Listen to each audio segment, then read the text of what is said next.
Le camion de déménagement s'est garé à exactement 8 heures du matin. J'ai observé depuis ma voiture garée de l'autre côté de la rue, tandis que maman dirigeait les déménageurs comme un général commandant ses troupes. Ma sœur Nicole se tenait à ses côtés, gesticulant en direction de la porte d'entrée de la maison victorienne, ma maison, avec l'assurance de quelqu'un qui croyait avoir tous les droits d'être là. « Attention avec cette armoire !» a crié maman. « C'est une antiquité. Elle va dans la chambre principale à l'étage. » La chambre principale, dans ma maison, que je possédais depuis 3 ans. Je suis restée dans ma voiture, sirotant mon café, vérifiant ma montre.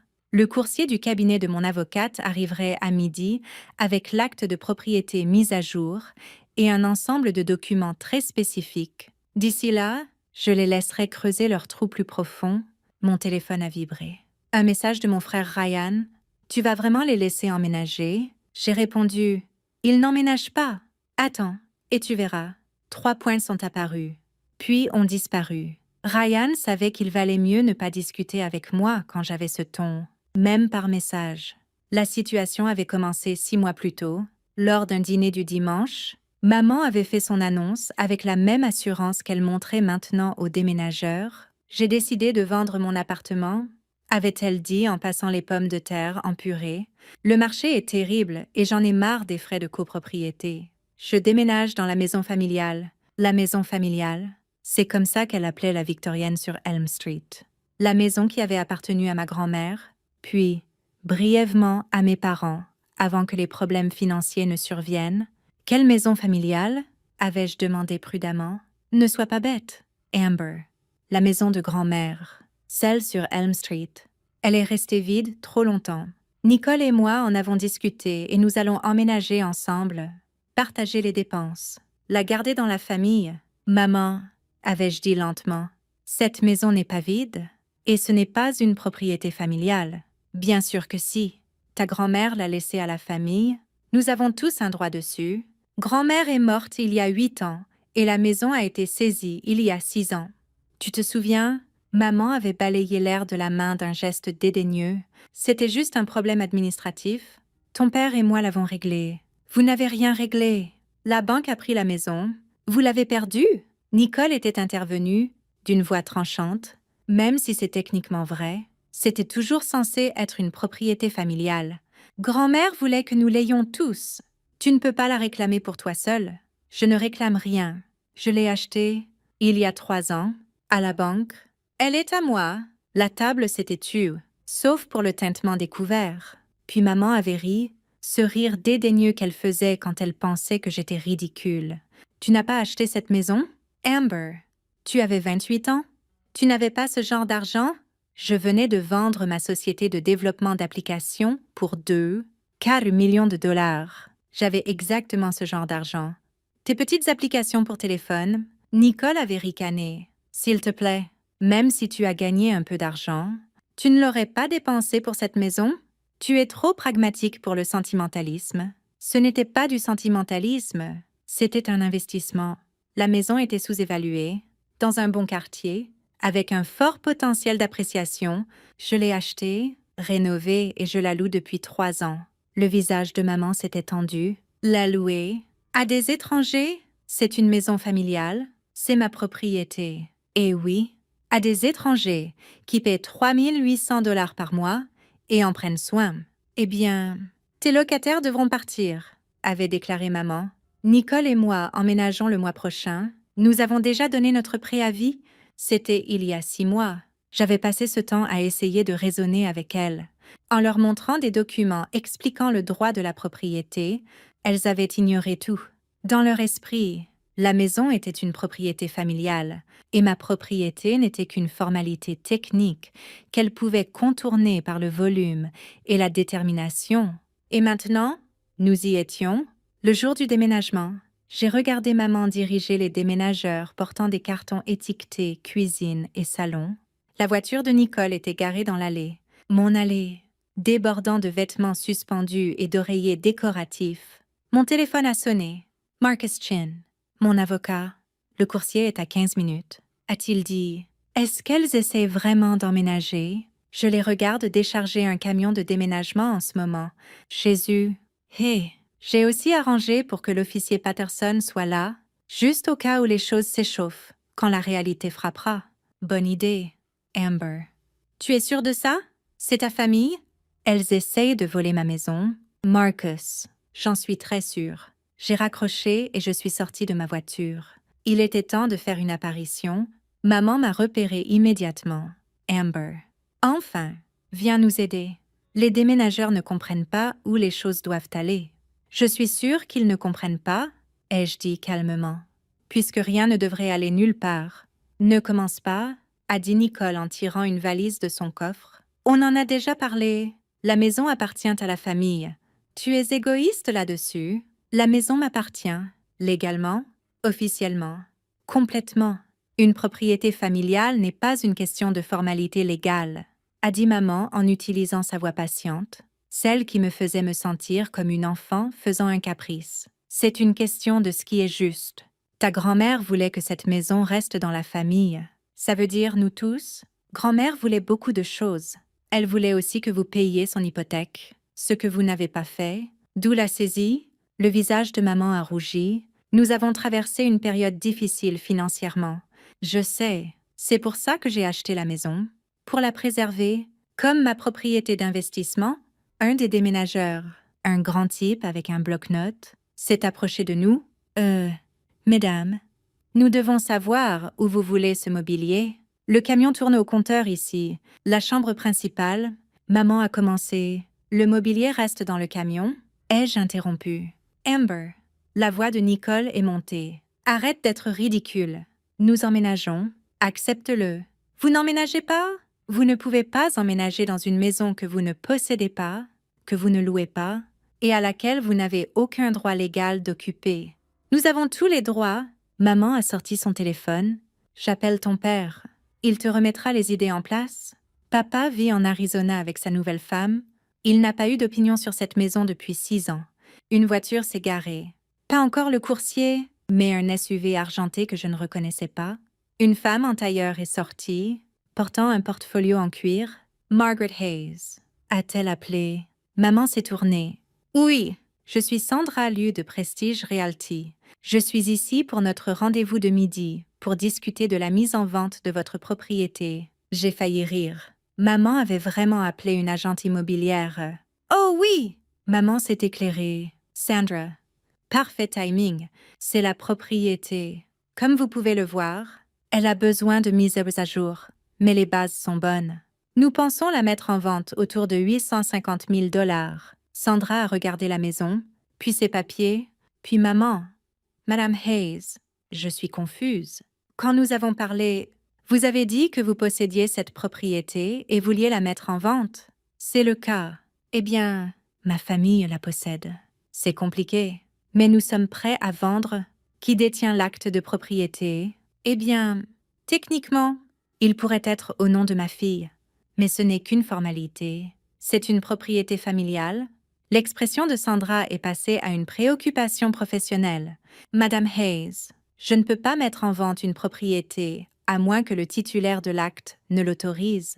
Votre fille est-elle ici? Je suis ici, ai-je dit en m'avançant. Je suis Amber Hayes. Je possède cette propriété et je n'autorise rien. Sandra a semblé soulagée d'avoir de la clarté. Mademoiselle Hayes, êtes-vous intéressée par la mise en vente de cette propriété? Non, je ne vends pas, et ces personnes essaient d'emménager dans ma maison sans permission. Le visage de maman est devenu rouge. C'est une propriété familiale? Dites-lui, Sandra. Une propriété familiale ne fonctionne pas comme une propriété ordinaire. Sandra a glissé son portfolio sous son bras, son attitude professionnelle fermement en place. Madame Hayes, je suis désolée, mais ce n'est pas exact. La propriété est déterminée par l'enregistrement de l'acte au comté. Si Mademoiselle Hayes détient l'acte, elle est la propriétaire légale. Les relations familiales ne supplantent pas le droit de la propriété, mais je ne peux pas vous aider à mettre en vente une propriété que vous ne possédez pas. Je suis désolée pour la confusion. Sandra est retournée à sa voiture, laissant maman bafouiller. Le coursier est arrivé exactement à midi comme Marcus l'avait promis. Derrière lui, l'officier Patterson s'est garé dans sa voiture de patrouille, juste une présence. Pas agressive, mais incontestablement officielle, Le coursier s'est approché de moi, avec sa tablette. Amber Hayes. C'est moi. J'ai des documents du cabinet d'avocats Chin Associates. J'ai besoin de votre signature et ensuite je dois signifier des copies à Margaret Hayes et Nicole Hayes. J'ai signé la tablette. Le coursier a sorti 2 épaisses enveloppes. Margaret Hayes. Il s'est approché de maman. Qu'est-ce que c'est? A-t-elle exigé. Des documents légaux concernant la propriété au 742 Elm Street. Vous avez été signifié. Il lui a tendu l'enveloppe, puis s'est tourné vers Nicole. Nicole Hayes. Nicole a pris son enveloppe comme si elle pouvait mordre. Le coursier m'a fait un signe de tête et est parti. Maman a déchiré l'enveloppe. Sortant les papiers, j'ai regardé son visage changer pendant qu'elle lisait. Confusion, puis incrédulité, puis colère. Ça dit que nous commettons une intrusion, a-t-elle hurlé. Ça dit que si nous ne partons pas immédiatement, tu nous feras arrêter? C'est exact, ai-je dit calmement. Vous essayez d'emménager dans une propriété que vous ne possédez pas, que vous ne louez pas, et à laquelle vous n'avez pas la permission d'occuper. C'est une intrusion? Je suis ta mère. Et c'est ma maison. Ces 2 faits ne s'annulent pas mutuellement. Nicole lisait sa copie, le visage pâle. Il y a une ordonnance de cessation et d'abstention ici. Ça dit que nous ne pouvons plus te contacter au sujet de la propriété. Ça dit que toute tentative future de réclamer la propriété entraînera des poursuites judiciaires. Également exact. L'officier Patterson s'est avancé. Mesdames, je vais devoir vous demander de retirer vos affaires et de dégager la propriété. Mademoiselle Hayes est la propriétaire légale et elle vous a demandé de partir? C'est insensé. Maman a regardé autour d'elle follement, comme si quelqu'un allait matérialiser pour lui dire que j'avais tort. Tu ne peux pas faire ça. Nous sommes une famille. La famille n'essaie pas de voler les maisons les uns des autres, ai-je dit doucement. Vous avez passé 6 mois à ignorer la réalité légale parce qu'elle ne correspondait pas à ce que vous vouliez. Vous avez donné votre préavis pour vos appartements? Vous avez engagé des déménageurs. Vous avez appelé une agente immobilière pour vendre ma maison. Tout sans ma permission? Tout alors que je vous ai répété que ça ne marcherait pas? Où sommes-nous censés aller? La voix de Nicole s'est brisée. Vous auriez dû y penser avant de résilier vos baux et d'ignorer tous les avertissements que je vous ai donnés. J'ai sorti mon téléphone et leur ai montré une série de messages. 6 mois à leur dire de ne pas faire ça, à expliquer le droit de la propriété, à les supplier de reconsidérer. J'ai essayé. Vous n'avez pas écouté. Le visage de maman s'est froissé. Tu vas vraiment laisser ta propre mère être sans abri. Tu n'es pas sans abri? Tu t'es rendu sans abri en supposant que tu pouvais prendre ma propriété? C'était ton choix. Mademoiselle Hayes a raison, a dit l'officier Patterson. Mesdames, vous devez retirer vos objets de la propriété maintenant, ou je devrais escalader la situation. Les déménageurs, sentant le changement de pouvoir, ont commencé à recharger le mobilier dans le camion, sans qu'on leur demande. Nicole a commencé à pleurer, tirant les valises vers sa voiture. Maman est restée figée, les papiers légaux serrés dans ses mains. Je ne comprends pas, a-t-elle murmuré. Comment es-tu devenue si froide? Je ne suis pas froide. Maman, je protège mon investissement. Tu m'as élevée pour être indépendante et pragmatique. Je suis les 2. Ta grand-mère aurait honte. Ça m'a piqué, mais j'ai tenu bon. Grand-mère aurait honte que vous ayez perdu sa maison par saisie. Je l'ai sauvée. Je l'ai rénovée. Je l'ai entretenue pendant 3 ans. C'est moi qui ai honoré sa mémoire. Vous vouliez juste y vivre gratuitement? La voiture de Ryan s'est garée. Il est sorti, a évalué la situation et est venu se placer à mes côtés. Ça va? A-t-il demandé doucement. Je vais bien. Il a regardé maman et Nicole, toutes 2 en pleurs maintenant, chargeant leurs affaires. Tu as essayé de les avertir? Pendant 6 mois, elles n'ont pas écouté. Elles n'écoutent jamais. Le camion de déménagement est parti. La voiture de Nicole est partie. La voiture de maman est partie en dernier. Maman refusant de me regarder en partant. L'officier Patterson s'est attardé. C'était rude. Il fallait que ça arrive. Pour ce que ça vaut, tu as bien géré. Beaucoup de gens auraient cédé à la pression familiale. Céder m'aurait coûté un actif de 800 000 $. Je ne cède pas si cher. Il a souri légèrement. C'est juste, tu as besoin d'autre chose de ma part? Non. Merci d'avoir été là. Après son départ, Ryan et moi sommes restés dans l'allée à regarder la maison. Ma maison, toujours à moi, toujours protégée. Où vont-elles vraiment? a demandé Ryan. Maman a une amie avec une chambre d'amis. Nicole dormira probablement sur le canapé de quelqu'un. Elles s'en sortiront. Tu ne vas vraiment pas les aider. Avec de l'argent, peut-être éventuellement. Avec ma maison, jamais. Il y a une différence entre aider et encourager. Ryan, elles doivent apprendre cette différence. Papa m'a appelé. Il est furieux. Papa a perdu son droit à des opinions quand il a déménagé en Arizona et a arrêté de payer la pension alimentaire. Sa fureur est sans importance. Ryan rit. Tu es devenu dur. Je suis devenue claire. Il y a une différence. 2 semaines plus tard, maman a appelé depuis la chambre d'amis de son ami. J'ai trouvé un appartement. Une chambre. Il est petit. Félicitations. J'ai besoin du premier mois, du dernier et de la caution. Ça fait 4 500 $. Je ne te donne pas d'argent? Maman. Silence. Puis, donc tu vas juste me laisser être sans abri. Tu n'es pas sans abri. Tu as des options? Mais ces options n'incluent pas ma maison, ni mon argent. Pas après que tu aies essayé de me voler. Je ne volais pas. J'étais... Elle s'est arrêtée. Peut-être qu'elle comprenait enfin. Tu prenais quelque chose qui ne t'appartenait pas, sans permission. Quel est un autre mot pour ça? Plus de silence. Débrouille-toi. Maman, tu as 62 ans? Pas impuissante? Nicole en a 40. Vous êtes toutes les deux adultes. Comportez-vous comme telles. J'ai raccroché. 3 semaines plus tard, Nicole a envoyé un message. Approuvé pour un appartement. Emménage le mois prochain. Je suis désolée. Tu avais raison. J'ai fixé le message longtemps avant de répondre. Merci. Bonne chance avec le nouvel endroit. 4 semaines plus tard, maman a rappelé. Sa voix était différente. Plus petite. J'ai emménagé dans mon appartement. Ce n'est pas grand-chose, mais c'est à moi. Je suis contente que tu aies trouvé quelque chose. Ta tante Carole m'a prêté l'argent pour la caution. C'était gentil de sa part. Amber. Je suis désolée. Je ne comprenais pas. Je pensais que parce que j'étais ta mère, parce que c'était la famille, que les règles étaient différentes. Les règles ne sont jamais différentes. Maman, pas pour la propriété? Je vois ça maintenant. J'aurais aimé que tu nous aides. J'ai essayé de vous aider en vous disant la vérité. Vous ne vouliez pas cette aide. Vous vouliez que je vous donne ma maison? Elle est restée silencieuse un moment. Tu as raison. Je voulais ce que je voulais, et je me fichais que ce ne soit pas à moi de le prendre. Ce n'étaient pas des excuses complètes, mais c'était quelque chose. Comment est l'appartement? Ai-je demandé en m'adoucissant légèrement. Petit. Calme. J'apprends à vivre avec mon budget réel au lieu de mon budget fantaisiste. C'est bien. Maman, viendras-tu visiter un jour? J'y ai pensé. La colère s'était estompée, laissant quelque chose de plus compliqué. Les limites n'avaient pas à signifier des murs permanents.